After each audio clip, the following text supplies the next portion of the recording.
we, the human beings, have a normal body temperature and we develop fever as a consequence of infection. Similarly, Earth also has a body temperature, that is a normal average surface temperature. Now, Earth has developed fever.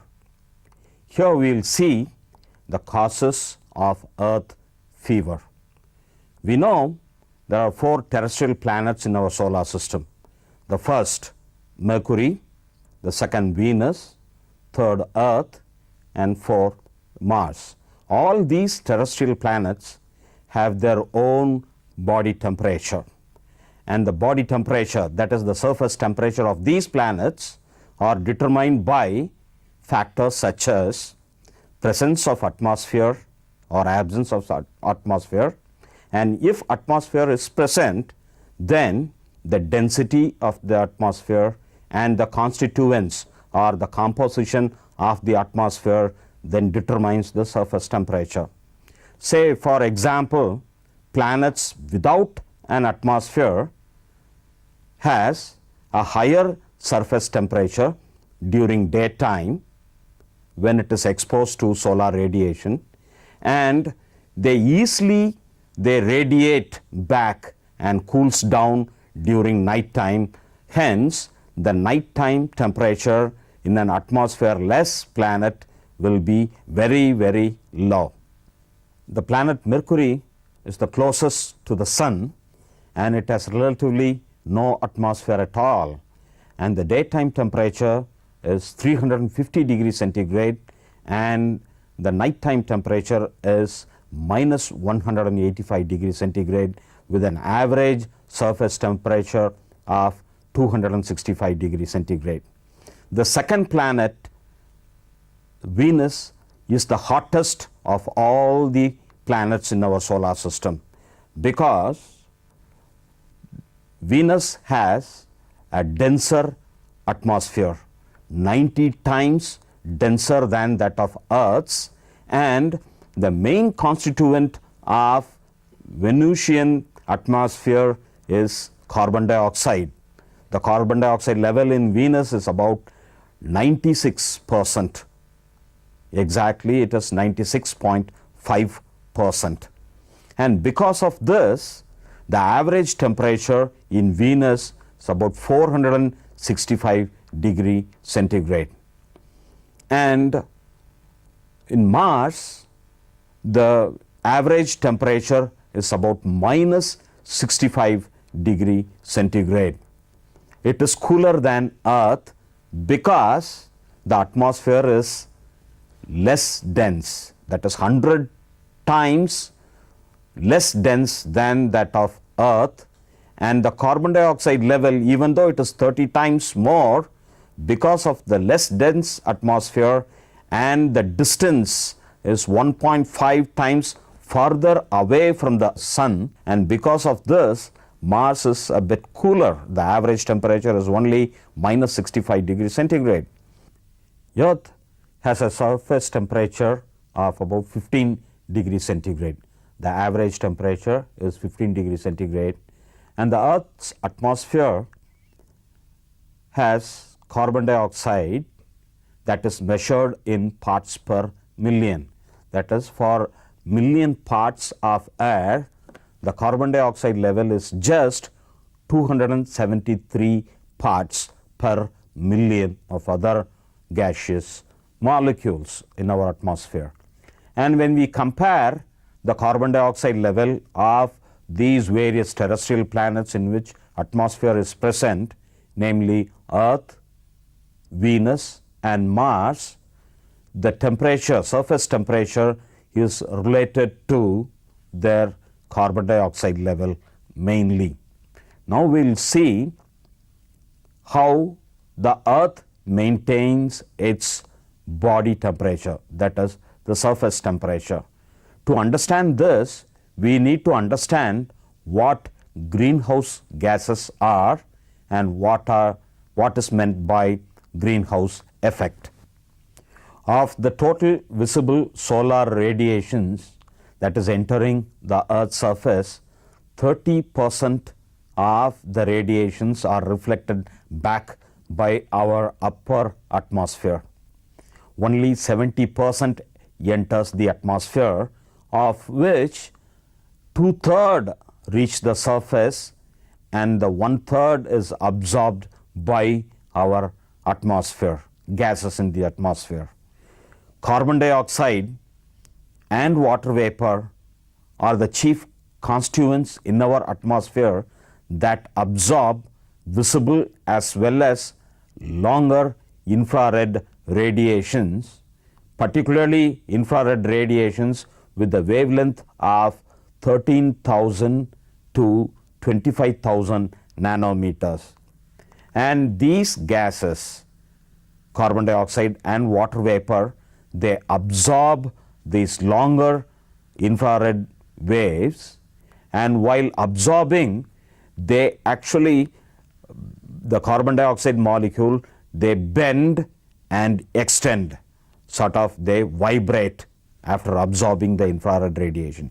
This vibration causes a frictional force with the adjacent air molecule, and this heats up the gases in the environment, in the atmosphere, and slowly the atmosphere warms up.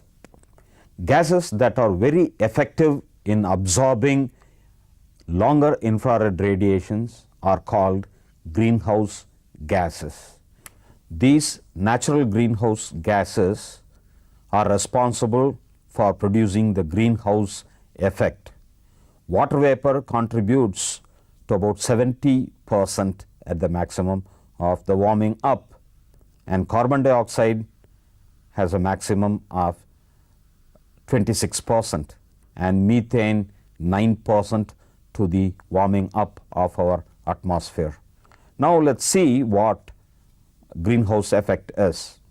A greenhouse has a glass covering, outer covering, and plants are maintained inside this glass house. The incoming visible solar radiation from the sun is absorbed by the soil, plants, and other objects inside the glass building, and the glass is transparent to the solar light and infrared radiations. And when these light and infrared radiation warms up structures inside the greenhouse effect, slowly the inside of the glass house warms up.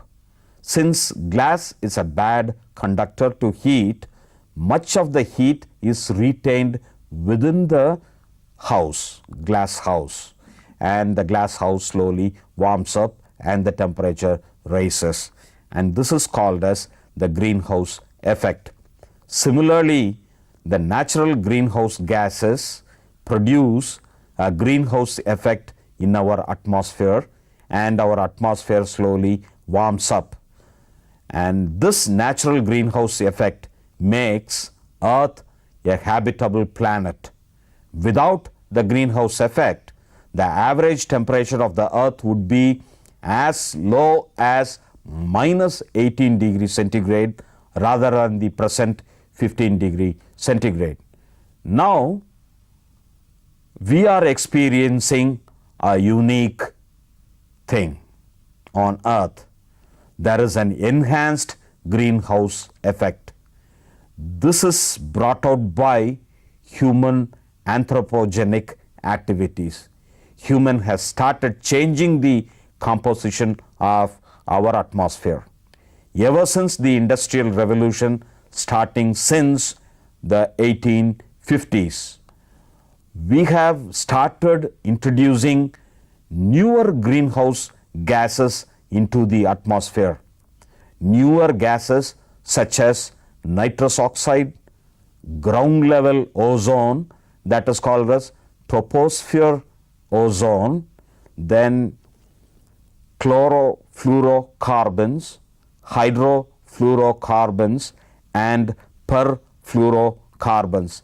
These gases, they never existed before the Industrial Revolution. We have started introducing these greenhouse gases into the atmosphere, and In spite of this, in the last 250 years after Industrial Revolution, we have also increased the natural greenhouse gases. For example, carbon dioxide has increased by 1.5 times. Nitrogen oxide has increased 1.5 times and methane by 1.3 times. And how do these gases increase in our atmosphere?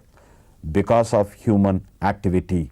The sources of carbon dioxide increase are mainly the fossil fuel burning, industrial activities such as cement production and tropical deforestation. In this, the tropical deforestation alone is responsible for 25% of the total carbon dioxide increase in our atmosphere.